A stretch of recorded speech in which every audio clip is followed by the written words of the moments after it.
If you're a big fan of side-scrolling platforming games with lots of robots, lots of lasers, then you're gonna love A.R.E.S. Extinction Agenda EX for the Xbox Live Arcade.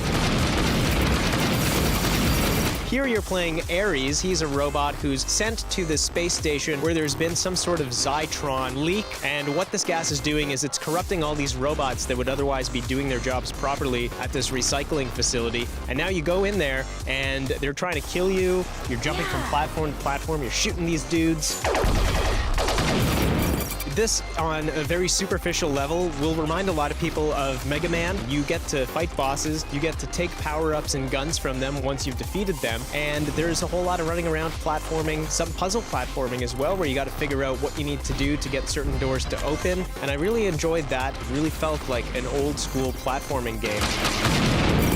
Once you understand what the enemy pattern is, and you figure that out, even with the boss battles, it's easy to pick up and it's easy to understand, and I love that. I love how the game kept pulling me back for more, even when I failed, because you have to go back to the beginning again when you fail, but there are checkpoints throughout the game after you've played for a certain period of time, because these levels can get really long, even after you finish a boss battle where you think it's boss battle, but it's not really, and then you keep playing to get to the next boss battle. That was fun for me. I really enjoyed myself. The only thing that took me away from it was sometimes the double jumping didn't really work as well as I wanted it to. Yeah. Especially for a platformer. There's going to be a lot of dying. There's going to be a lot of falling into lava. Yeah. A lot of weird robot screams happening.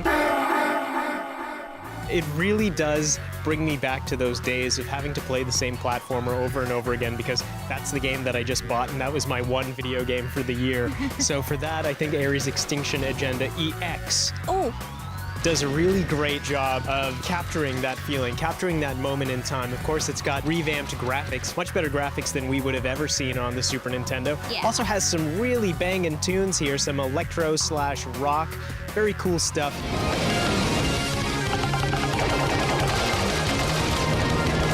Thoroughly enjoyed my time with this game. I am going to go back to it because this seems like something that you want to master on all different difficulties, because I want to go back and play it on the most difficult setting just so I could feel like a complete badass. Once you go through these levels and you know where all the enemies are and you know when to shoot them, you know what weapons to use, it feels so good. Marissa, what are you giving A.R.E.S. Extinction Agenda EX? I'm giving it a 7.5. I'm going to give it an 8.5.